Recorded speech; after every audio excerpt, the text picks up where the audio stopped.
ସାଙ୍ଗମାନେ welcome to my YouTube channel ଶୁଭ lifestyle ରେଷ୍ଟୁରାଣ୍ଟକୁ। ତ ଆଜି ବାବା ଟିକେ ସକାଳୁ ସକାଳୁ ପଳେଇଛନ୍ତି ଆମର ମାର୍କେଟକୁ, ଆସିବାକୁ ଟିକେ ଲେଟ୍ ହେବ। ତ ଗାଁକୁ କିଛି ଆମର ଯେଉଁ ମାଛ ବେପାରୀମାନେ କିଛି ମାଛ ଧରିକି ଆସିଥିଲେ। ତ ବଡ଼ ଦିଦି ଆଉ ତା ପୁଅ ଯାଇକି ସକାଳୁ ସକାଳୁ ଯାଇକି ମାଛ ଧରିକି ଆସିଲେଣି ହେରି ଆମର ମାନେ ଗାଁରୁ। ତ ଦେଖନ୍ତୁ ଶିବୁ ଏଠି ଆମର ମାଛ ଧରିକି ଆସିଲେଣି ହେରି। ତ ଦିଦି ବର୍ତ୍ତମାନ ସବୁ ମାଛ ଗୁଡ଼ିକୁ ଭଲ ଭାବରେ ଧୋଇ ନେଇଛି। ତ ସେଥିରେ ସେ ଆମର କିଛି ଲୁଣ, ତାପରେ ଆମର କିଛି ମସଲା ଗୁଣ୍ଡ ଯେମିତିକି ଆମର ରହୁଛି ହଳଦୀ ଗୁଣ୍ଡ ଆଉ ଆମର ଲଙ୍କା ଗୁଣ୍ଡ, ଏଇସବୁକୁ ସେ ଭଲ ଭାବରେ ପକେଇ ନେଇକି ଆମର ଗୋଳେଇ ନେଇଛି। ଆପଣ ଦେଖିପାରୁଥିବେ ସବୁ ମସଲା ଗୁଡ଼ିକୁ ତ ମୁଁ ଭଲ ଭାବରେ ଏଥିରେ ପକେଇ ଦେଇଛି।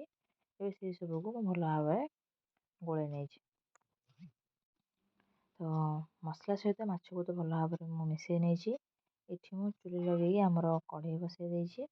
ବର୍ତ୍ତମାନ କଢ଼େଇ ତାତିଯିବା ପରେ ମୁଁ ଅଳ୍ପ କିଛି ତେଲ ଦେଇଦେଇଛି। ତେଲ ତାତିଯିବା ପରେ ସେଥିରେ ମୁଁ ଆମର ମାଛ ଗୁଡ଼ିକୁ ଗୋଟେ ପରେ ଗୋଟେ ଦେଇ ଦେଉଛି।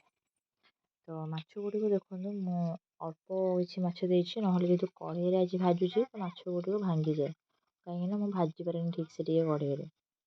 ତ ଦେଖନ୍ତୁ ଏଠି ଏବେ ମୁଁ ମାଛ ଗୁଡ଼ିକୁ ଭଲ ଭାବରେ ପକେଇ ନେଇଛି। ତ ପ୍ରାୟତଃ ତାକୁ ଟିକେ 2-3 ମିନିଟ୍ ପରେ ଏପଟ ସେପଟ କରିନେବା।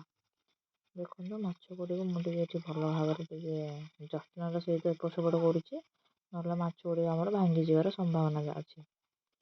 ତ ମାଛ ଗୁଡ଼ିକୁ ମୁଁ ଟିକେ ଏପଟ ସେପଟ କରିନେବା ପରେ ଭାବିଲି ଯେ ଆଜି ଟିକେ ମାଛ ବେସର କରିନେବା। ତ ଦେଖନ୍ତୁ ମାଛ ଭଜା ତ ଆମର ହୋଇଯାଇଛି। ତ ମାଛ ବେସର ପାଇଁ ମୁଁ ଆମର ମସଲା ରେଡ଼ି କରି ରଖିଦେଇଛି। ସୋରିଷ, ଜିରା, ଆମର ପିଆଜ, ରସୁଣର ଗୋଟେ ଭଲ ମସଲାଟେ ମୁଁ ରେଡ଼ି କରିନେଇଛି। ତ ଏଠି ମୁଁ କଢ଼େଇରେ କିଛି ତେଲ ଦେଇକି ସେ ମସଲା ଗୁଡ଼ିକୁ ପକାଇ ଦେଇକି ଭଲ ଭାବରେ ତାକୁ କଷି ନେଉଛି। ଯେହେତୁ ଆମର ବେସର ହେବ ତ ମସଲାଟାକୁ ଆମେ ବେଶୀ ଟାଇମ୍ କଷିବାନି। ତ ସେଥିରେ ବର୍ତ୍ତମାନ ମୁଁ ଟମାଟୋ ଦେଇଦେଇଛି, ଆଉ ଆମର ଅଳ୍ପ କିଛି ଲଙ୍କା ଗୁଣ୍ଡ, ଅଳ୍ପ କିଛି ହଳଦୀ ଗୁଣ୍ଡ ଓ କିଛି ଲୁଣକୁ ଦେଇଦେଇଛି।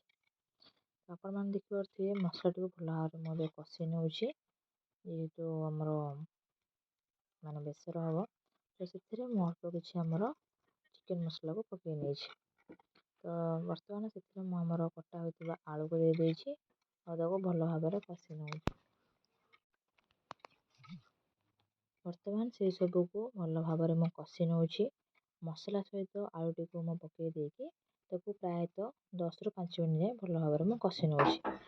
କାହିଁକିନା ତ ମସଲାଟିକୁ ଭଲ ଭାବରେ କଷି ନେଇକି ବର୍ତ୍ତମାନ ମୁଁ ଆମର ଆବଶ୍ୟକ ଅନୁସାରେ ପାଣିକୁ ଦେଇଦେଇଛି।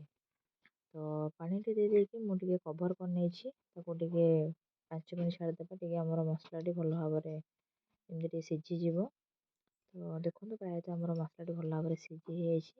ସେଥିରେ ବର୍ତ୍ତମାନ ମୁଁ ଆମର ଯେଉଁ ଆଗରୁ ଭଜା ହୋଇଥିବା ମାଛ ଗୁଡ଼ିକୁ ଗୋଟେ ପରେ ଗୋଟେ ଦେଇଦେଇଛି। ଆମର ମାଛ ତରକାରୀ ମାନେ ଚାଲିଥିବା ସମୟରେ ବାବା ଏଠି ଆମର ଆସିକି ପହଞ୍ଚିଗଲେ ମାର୍କେଟରୁ ଆମର କିଛି ମାଛ ଓ ଆମର ଚିଲିକାର କଙ୍କଡ଼ା। ଯେହେତୁ ଆମେ ବାଣପୁର ଲୋକ ତ ବାଲୁଗାଁର ଟିକେ ଫେମସ୍ ହେଉଛି କଙ୍କଡ଼ା ଆଉ ଚିଙ୍ଗୁଡ଼ି।